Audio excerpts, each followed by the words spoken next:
Hello everyone, আসসালামু আলাইকুম। Welcome back to my new video. I hope সবাই অনেক বেশি ভালো আছেন। আলহামদুলিল্লাহ আমরাও ভালো আছি।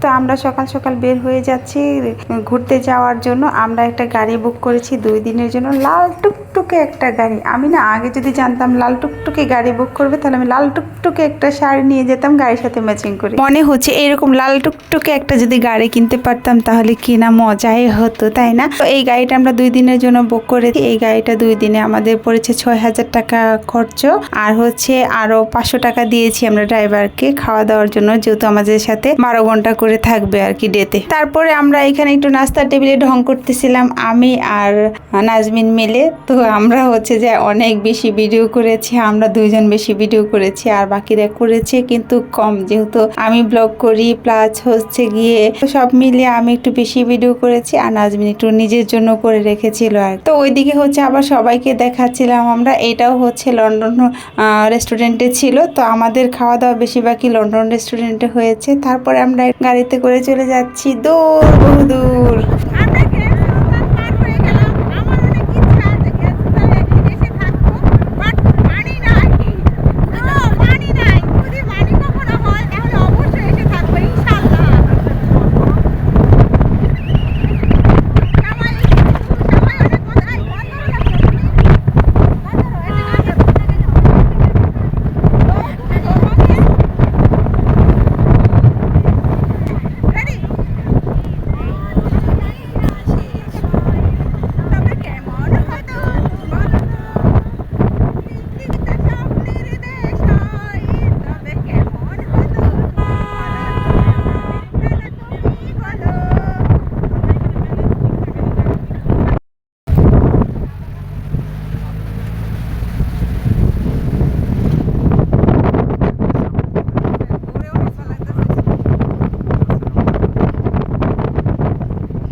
গাইস, আমরা এখন হচ্ছে লাউয়াছড়া উদ্যানে যাচ্ছি সবাই মিলে। এখানকার টিকিটের দাম কিন্তু বেড়ে গেছে, 115 টাকা পার পারসন টিকিটে। হ্যাঁ, তো যাই হোক আমরা এখন লাউয়াছড়া উদ্যানটা ঘুরবো। আর আমরা এখন লাউয়াছড়া উদ্যান থেকে বের হয়ে যাচ্ছি। এখানে ঘুরলাম, অনেক ভালো লাগলো জায়গাটা। আর এমন এমন গাছ দেখছি যেগুলা কখনো দেখি নাই, আর না আসলে দেখার সুযোগও হইতো না।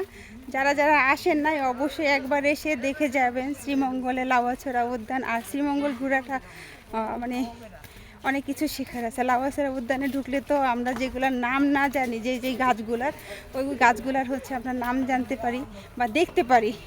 যেমন এই যে এই গাছগুলো আমি তো কখনোই দেখতে পারতাম না যদি না আসতাম এইখানে। হাই, হ্যালো, তুমি কিছু বলে দাও, বলো। কিছু বলবো না কেন? বলো তোমার কেমন লাগছে, এটা বলো। কেমন বলো, তুমি কি কি দেখলে? আমাদের খুব ভালো লাগছে, আমাদের খুব ভালো লাগছে। এইভাবে আমরা সামনে আরো ইনশাআল্লাহ আর অনেক বেশি ট্যুর করব। আপনারা দোয়া করবেন। রাঙ্গামাটি দেওয়ার চেষ্টা করব, নীলগিরি দেখার জন্য ইনশাআল্লাহ, আল্লাহ যদি সবকিছু ভালো রাখে। ঠিক আছে, আজকের ব্লগটি এই পর্যন্তই। ভালো লাগলে অবশ্যই একটা লাইক করবেন, কমেন্ট করবেন, অ্যান্ড একটা শেয়ার করে দেবেন। বিদায় নিচ্ছি, আল্লাহ হাফেজ।